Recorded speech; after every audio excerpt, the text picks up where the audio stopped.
Welcome to General Biology. Today's video is going to be on passive transport. There's three main types of passive transport we're going to talk about: diffusion, osmosis, and facilitated diffusion.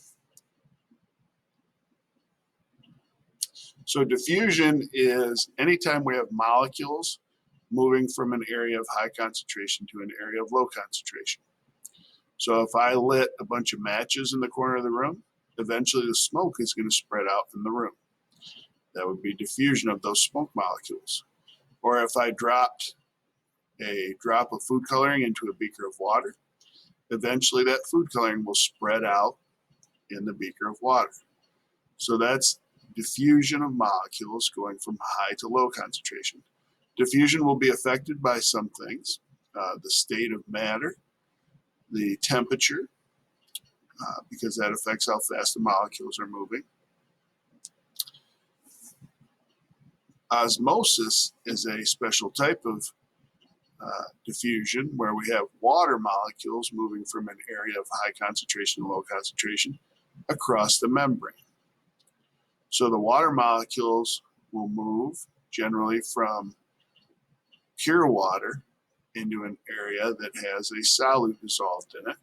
In this particular case, we have a sugar solution on the right and pure water on the left, so the water molecules are going to want to move from the left to the right.